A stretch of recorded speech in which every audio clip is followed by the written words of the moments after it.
Oui, oui, je sais, j'ai été absent tout ce mois de janvier. Plusieurs personnes me l'ont bien fait remarquer. Mais j'avais une raison, une vraie bonne raison à qui j'avais promis de consacrer exclusivement mon mois de janvier. Et cette raison porte le prénom de Noélie. Noélie, c'est le rayon de soleil qui est venu illuminer, le temps de son stage, mon garage. Alors c'est pour elle que je fais cette vidéo. De l'huile qui coule pendant les entretiens aux purges de frein les plus indispensables, en passant par des changements de pneumatiques en pagaille, et évidemment quelques dossiers un poil plus énervés, tu as su répondre présente à chaque fois, sur tous les fronts, avec une vraie volonté de faire et surtout de bien faire. Outre ta capacité à percuter vite et à vouloir faire, c'est ton attitude et ta personnalité qui resteront pour moi les éléments les plus marquants. Tu as affronté chaque galère, chaque vice inaccessible, chaque défi, toujours avec le sourire et une vraie bonne énergie. Bon, et un gros bras de force quand c'était nécessaire pour aider. On dit souvent que la mécanique c'est ingrat, c'est sale, c'est même frustrant, parfois aussi. C'est vrai.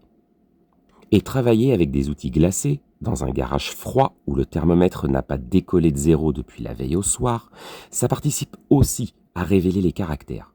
Or, rien de tout cela n'a réussi à effacer ta bonne humeur et ton envie de te perfectionner. Et rien que pour ça, tu avais déjà gagné tout mon respect.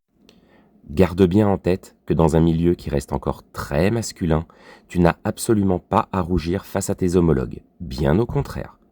Par ton écoute, ton sens de l'observation et ta volonté d'y arriver, quel que soit l'obstacle devant toi, tu as prouvé que la compétence n'a pas de genre.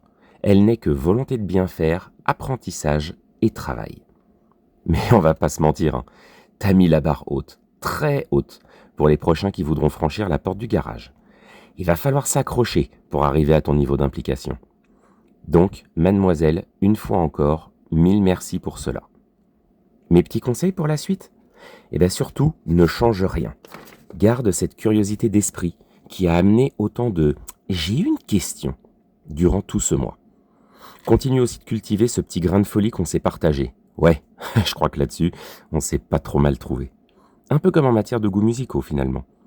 Continue de tracer ton chemin. Trouve ta voie pour faire le truc qui te motive quand tu te lèves le matin. Et continue d'avancer dans la vie, mais toujours, toujours en t'amusant.